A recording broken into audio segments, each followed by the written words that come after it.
Tu nous fais ainsi l'honneur de traiter une fois de plus d'une thématique autant sensible que celle-ci. Une thématique qui fascine à la fois, ça il faut le dire, mais qui dérange en même temps.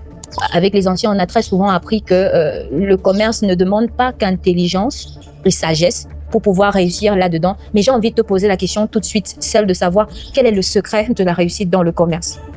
Dans tous les textes bibliques, dans tous les textes qui existent, que vous connaissez, oui, papa. Toutes les religions s'accordent à dire que non, ils ne s'accordent pas. Leurs personnages ont été des commerçants. C'est l'une des plus vieilles activités qu'a connu le monde jusqu'ici. Oui. Et on a remarqué que les pays des fois de l'Est, où je dirais les pays où le soleil il se lève, les pays où véritablement, comme par exemple, je prendrai un cas, les zones là où il y a les Arabes et tout, vous allez remarquer que l'activité commerciale, elle est très forte. Par exemple, quand vous allez au Maroc, pour ceux qui sont allés, vous allez voir l'activité commerciale, elle est forte. Oui. On essaye un peu, hein, c'est-à-dire que quand vous allez au Nigeria, j'ai pu voir au Nigeria aussi, il y a la culture du commerce. Vous allez en Chine, il y a la culture du commerce, mais le commerce dans toute sa plénitude est beaucoup plus remarqué dans les pays islamiques. C'est-à-dire que vous arrivez par exemple dans les Émirats arabes, vous allez voir que l'activité commerciale est importante. On voit par exemple ici au Cameroun le quartier qu'on appelle la briqueterie, où les musulmans ils sont accrus parce que aujourd'hui vous serez un peu choqué de voir que c'est sur eux que je m'appuie pour essayer de faire une forme de thématique, parce que ayant parcouru presque toutes les couches, ayant aussi été formé par certains maîtres qui ont des origines yéménites du Yémen et qui ont des cultures même yéménites aussi, j'ai pu apprendre et voir certaines choses. Et lorsqu'on essaie de fouiller dans la tradition négro-africaine, on peut sortir quelque chose qui pourrait aider les différents commerçants. Je disais, cette thématique, je vais la diviser en trois. D'accord. On va parler ici, là, bien sûr, des lois du commerce proprement dit. On va parler des énergies, on va parler des talismans. Et je vais commencer ici par le commerce. C'est quoi le commerce? Qu'est-ce qui entre dans le commerce? Qu'est-ce que les gens sont censés savoir? J'aurais beaucoup de retenue à certains moments dans cette thématique. Mais ce que je voudrais dire d'entame, c'est que si tu n'as pas le cœur, tu n'as pas le cœur de dépenser pour ton activité commerciale, oublie un seul instant que ton activité va prospérer. Quand je parle du cœur pour dépenser, je parle ici de la vision spirituelle du commerce, parce que le commerce, il est d'abord entièrement spirituel. Pour faire une image assez simple. Dans le commerce, on a ce qu'on appelle, dans les lois du commerce spirituel, on a ce qu'on appelle la cible commerciale. La cible commerciale, c'est de dire que tout produit qui devra être vendu a une cible. Il arrive souvent aussi que la cible commerciale, on l'impose. Alors, pour revenir en cours que j'ai donné ici sur le marché mystique, parce que vous allez vous rendre compte à des moments que les enseignements que je donne se complètent, vous devez savoir que le monde dans lequel nous vivons n'est que ce que j'appelle le microprosole. Parce que nous avons le macroprosole, c'est-à-dire nous avons le macrocosme de la réalité que nous vivons ici en bas. Ça veut dire tel que nous sommes, vous et moi, nous sommes investis ou nous sommes composés d'énergie. Et ces énergies riment avec une typologie de nourriture, ces énergies riment avec une typologie de minerais, ces énergies riment avec une typologie de bijoux. Nous avons des attraits ou des attirances par rapport à certaines choses que d'autres n'ont pas. Il faut d'abord comprendre que les lois du commerce, tout le monde à la base est un commerçant. Il n'y a pas une personne qui n'est pas faite pour le commerce. Vu que dans notre vie, quelqu'un d'une façon ou d'une autre s'est retrouvé en train de vendre un article ou pas. Quelqu'un s'est retrouvé en train de vendre un vêtement ou pas. Ça veut dire en réalité, le commerce, il fait partie de nous. Bien que certaines personnes ayant choisi de se spécialiser dans ce chemin-là et d'aller loin à l'intérieur, mais il faut savoir que ce cours que je donne, tout le monde devrait l'aimer, il devrait être partagé de partout, parce que je vais révéler des choses qui pourront véritablement aider certaines personnes. Je vous ai dit dans la vidéo précédente que l'argent c'est de l'énergie. L'argent, c'est de l'énergie, et le commerce aussi, c'est de l'énergie. Vous devez savoir que la cible commerciale, on ne la pâche pas le matin. C'est-à-dire, la cible commerciale, on ne l'invite pas le matin. C'est-à-dire que on ne se lève pas un matin et puis on dit les vêtements, venez me tromper. Non. Il faut savoir que toi qui es ignorant des lois du commerce et qui bénéficie de 2 ou 3 clients, il ne faut pas penser un seul instant que tu as la pleine maîtrise de ton activité, parce que les clients qui viennent vers toi, au moment où tu les appelles, tu es en train de faire une grave erreur. Tu es en train d'utiliser ton énergie vitale dans le commerce et au bout d'un certain moment, cette activité ne mettra pas long. Ça veut dire quoi? Je répète ce que je viens de dire. La personne qui se lève un matin, qui met sur pied une activité commerciale et qui commence à faire cette activité commerciale sans connaître les lois mystiques du commerce, cette personne est en train d'utiliser son énergie vibratoire propre qui sort de ses corps différents, corps éthériques. Et tous les vrais commerçants du monde c'est un secret que je donne, les gens ils vont pas aimer, mais c'est vrai. Tous les vrais commerçants du monde qui existent n'utilisent pas leur énergie, encore moins leur chance pour faire le commerce. Les gens me poseraient donc la question. Pourquoi est-ce que les activités sont-elles aussi prolifiques? Pourquoi sont-elles aussi... Pourquoi certains réussissent facilement? Certains réussissent facilement et d'autres pas. Vous allez vous rendre compte. Quelqu'un qui utilise sa propre énergie pour faire le commerce, c'est comme un feu de paille. Au départ, ça prend. Après, l'émotion de la personne est à l'intérieur. Et puis, ce commerce finit par disparaître comme n'importe quoi. C'est-à-dire que tu as commencé une activité et puis ça disparaît un matin. Tu commandes telle chose. Tu ne peux pas faire long feu. Alors, tu vas quitter d'activité à une activité. Il y a Piqué à vote, Maxime Despères, qui dit que... c'est Antigonus de Socro qui le dit. Antigonus de Socro Aya Omer. Il avait l'habitude de dire Ashlocha Devarim Kayam Emet Mishpat. C'est-à-dire, il dit Shalom. Il dit il y a trois choses sur lesquelles Ashloshim Devarim Kayam. Il y a trois paroles, trois choses sur lesquelles le monde subsiste. Il dit Emet, vérité, Mishpat, justice, et Shalom, la paix. Chez Nehema, il dit Mishpat, Emet, Shalom, Beshiftu, Besharachem. Il dit la vérité, la justice et la paix se trouvent dans la partie intime d'une femme. Ça veut dire quoi? Ça veut dire quoi, surtout la partie intime d'une femme? Je vous explique. Vous notez ceci, je parlerai de la femme tout à l'heure qui fait le commerce, qui est totalement différente de l'homme qui fait le commerce.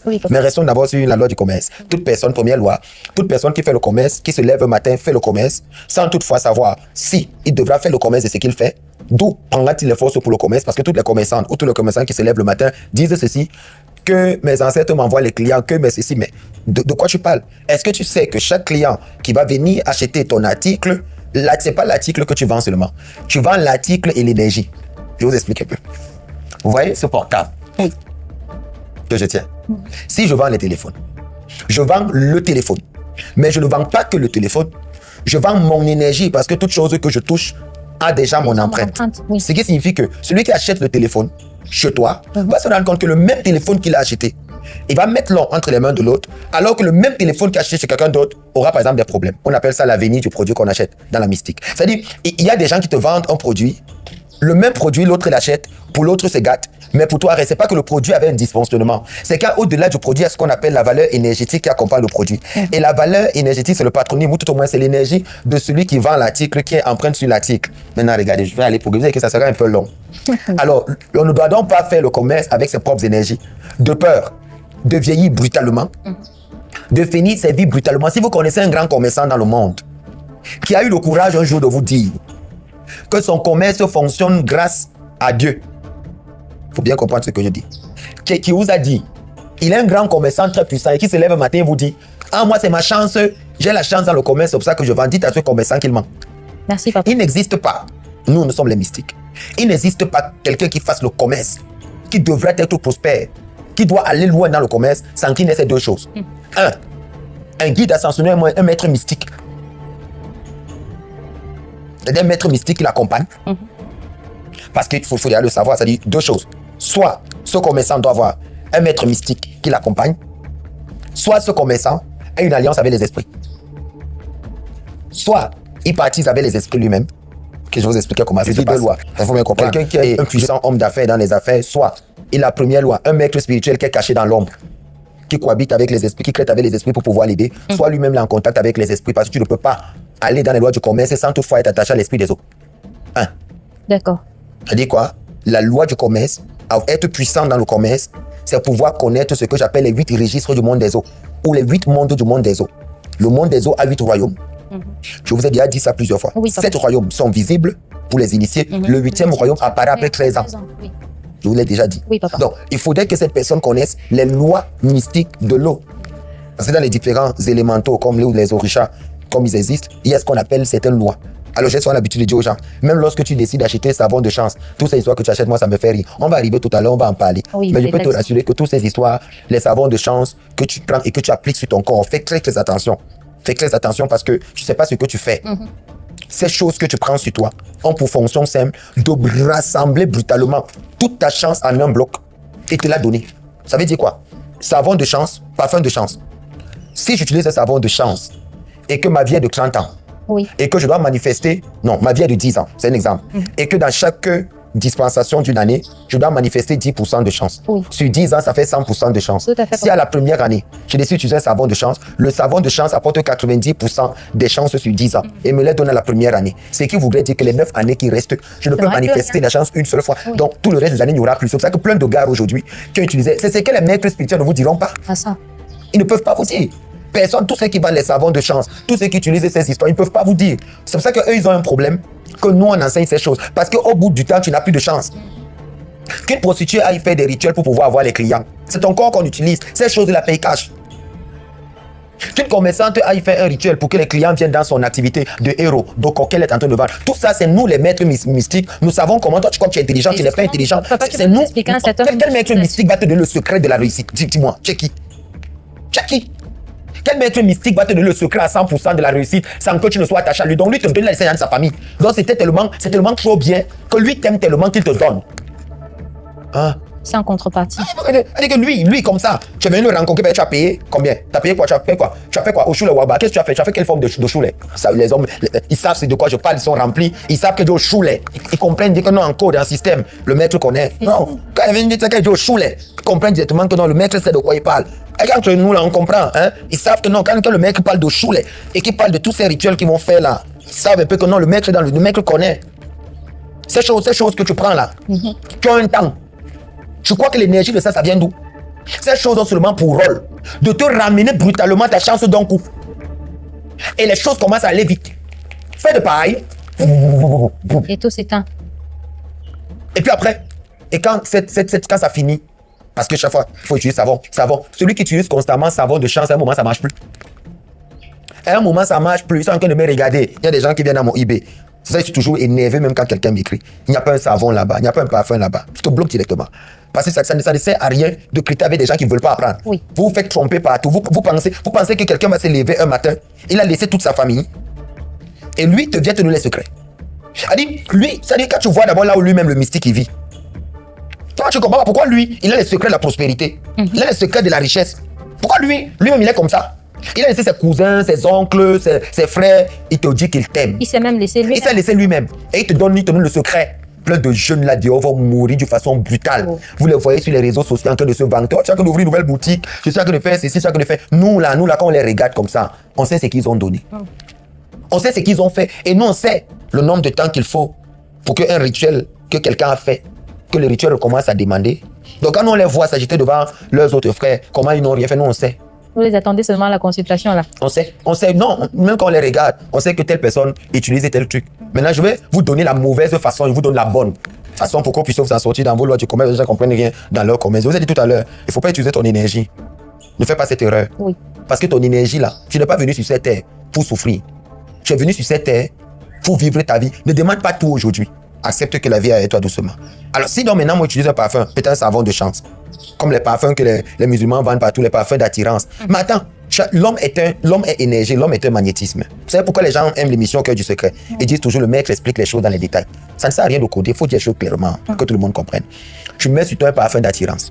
Le parfum d'attirance que tu viens de mettre. C'est l'odeur du parfum qui est attirante ou bien c'est le mécanisme mystique qui accompagne le parfum qui attire. Est-ce que tu sais que toi, tu as d'abord un magnétisme sur toi, que tu dois attirer les choses de tous les jours? Bon, on va donc rassembler tout ton système d'aimant de toute ta vie. On va te donner ça en un jour. Et puis tu mets, poum, les femmes viennent. Poum, les femmes viennent. Quand le charme finit, quand l'envoûtement finit, you end your life in regret. La vie là, tu la termines dans un regret profond.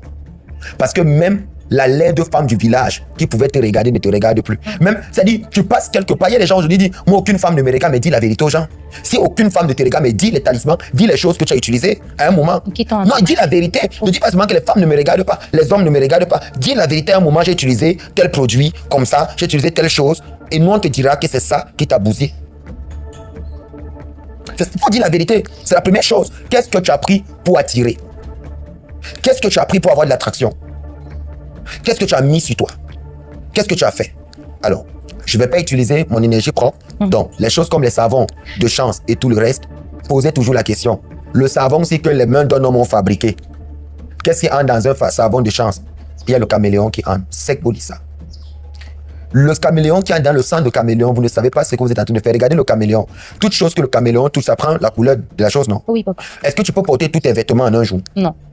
Alors, comment on te fait un savon? Ça veut dire que tout ce que tu vas toucher là, ça va produire. Oui. Mais en fait, on est en train de prendre tout de ta vie pour te donner d'un coup. Les produits qu'on fait avec le sang, faites très attention avec. Moi, je le dis à ma communauté qui m'écoute. N'achetez pas ces choses. Je vous ai dit une phrase une fois que vous n'avez pas écouté. Le retour à la tradition, c'est bien. Mais ce n'est pas tout ce qui se revendique être tradition qui est tradition. Oui. La tradition elle-même aujourd'hui doit être épurée. Je répète ce que j'ai dit. La tradition elle-même aujourd'hui doit être épurée parce qu'il y a plein de doctrines impures qui sont entrées dans la tradition. Sous prétexte d'être Sous traditionnel. prétexte d'être tradition. Ce n'est pas tous les mecs initiés que vous devez suivre. Je dis, ce n'est pas tous les mecs initiés que vous devez suivre. Il y a les gens qui ont de très très mauvais esprits avec lesquels ils travaillent. Des esprits extrêmement impurs. Et même de mauvaises énergies qui dégagent. C'est ça que je parle, ma fille, c'est ce que j'appelle esprit. Oui, papa. C'est pas tout ce qui est tradition qui est tradition. Il y a plein de choses que beaucoup d'initiés traditionnels ont fait entrer dans la tradition, mais qui ne sont pas des traditions qui doivent quitter. Qui doivent quitter. Je prends un exemple simple. Vu qu'on en parle. Oui, papa. Dans certaines tribus, vous avez le nom, mais vous allez vous reconnaître. Oui. Pourquoi, lorsque un père et sa fille font l'inceste, on dit pour les guérir, il faut qu'ils refassent l'acte devant tout le village dehors, les deux nus. Quelle est cette solution qu'on donne avec une double humiliation? Si cette petite fille de 12 ans, je répète, si cette petite fille de 12 ans a été violée, il faut bien capturer ce que je dis à l'instant. Hein? Première loi que la tradition donne, que va vous montrer que beaucoup de choses sont ancrées dans la tradition qui ne doivent pas être. Et ils n'ont pas le courage aujourd'hui de l'admettre. Comment un papa va violer sa fille de 8 ans? C'est appelé comment? L'inceste, non? L'inceste, papa. Une tribu au Cameroun, pour ne pas citer son nom, dit que pour les guérir, pour guérir les deux là de l'inceste, ils doivent refaire cet acte devant les gens. La petite fille a été violée. Ça fait déjà mal. Elle a honte. Sa vie est brisée. Mais vous, vos traditions disent qu'ils doivent refaire l'acte devant tout le village. Dites-moi donc, cette loi-là, est-ce la tradition ou est-ce un ajout? Voilà là où tous les initiés traditionnels me détestent. Pourquoi? Parce qu'ils ne veulent pas qu'on questionne la tradition. Mais on doit la questionner comme on a questionné la religion. Bien sûr, papa. Bien sûr. Je suis un mystique. Je suis dans la tradition à 100%. Si on a pu critiquer les pratiques du christianisme, les pratiques de l'islam, les pratiques de tout cela, pourquoi ne pas questionner aussi la tradition vers laquelle on est en train de ramener nos enfants, qui sont en diaspora, qui sont partout? Pourquoi on n'a pas le courage? Il y a plein de personnes qui se revendiquent kémites, initiés kémites, qui ont bousillé la vie de plein de personnes en mettant sur pied des rituels, soit viens te faire initier, je vous ai interdit de vous faire initier. Tu t'inities dans quoi? Tu t'inities dans quoi? Non, pose-moi les questions. Quand vous payez les séminaires pour venir vous faire initier, vous savez qu'on met quoi en vous? Donc, le but de l'initiation, c'est quoi? C'est de parler aux ancêtres. Mais vous pensez que ces choses se passent comme ça? Donc, quelqu'un, lui, va être là. C'est qu'il lui donne son gombo. Lui, un matin, il te donne. Il te donne. Les gens payent des millions. Ils viennent se faire initier. 3 jours. Vous avez appris quand? Vous avez étudié quand? Nous, on a fait des années. Vous avez étudié quand? On vous met sur pied des séminaires d'initiation. À quoi? À quoi? Tu t'inities à quoi? Et tu bousilles ta propre vie. Comme si ça n'avait pas suffi ce qu'on t'a fait dans les églises. Et puis, ça sera encore demain, c'est encore ces mêmes religieux qui vont s'élever pour dire, vous voyez alors, c'est que la tradition fait. Parce que justement, on n'a pas purifié la tradition. On n'a pas purifié. Il y a plein de choses qui sont en train de nous dire non. Il y a des connaissances interculturelles, il y a des connaissances aussi. Mais dites-moi, sondez un peu vos cultures, sondez un peu vos traditions et dites-nous réellement si ce qui est de vos traditions là est ce qui a toujours été. Parce que tiens à vous rappeler que beaucoup de peuples ont été mix-up, en anglais, mélangés. Beaucoup de peuples ont été mix-up. C'est-à-dire que même au niveau de leur culture, elles ont été mix-up. C'est-à-dire qu'à un moment, nos propres cultures sont empreintes d'autres cultures. Quelles sont donc les cultures qui sont réelles à la base? Parce que les cultures, à la fin, au début, elles seront unies. Mais moi, je vois des pratiques, moi, qui m'ont dépassé. Moi, des choses que je ne peux pas parler dans ma bouche. Je ne veux pas parler. Il y a des initiations qu'on a fait à certaines personnes, il a fallu tuer des gens. Il a fallu tuer des gens. Mais dites-vous aujourd'hui la vérité. Le retour à la tradition, vu qu'on parle du commerce, les gens vont jusqu'à ce niveau. Je vais arriver tout à l'heure, je ne fais pas cette digression pour rien. Tout ce que les gens sont en train de vous faire, faites très attention à votre mystique. Ne jouez pas avec le cadeau que les ancêtres vous ont donné de votre âme et de votre esprit. Ne la tâchez pas, ne la souillez pas. Vivez votre vie avec des fermes convictions et suivez de véritables maîtres qui peuvent véritablement vous guider. Ne suivez pas des gens qui vont vous mettre dans des doctrines où vous ne pourrez jamais sortir, des doctrines où vous ne pourrez jamais sortir de là.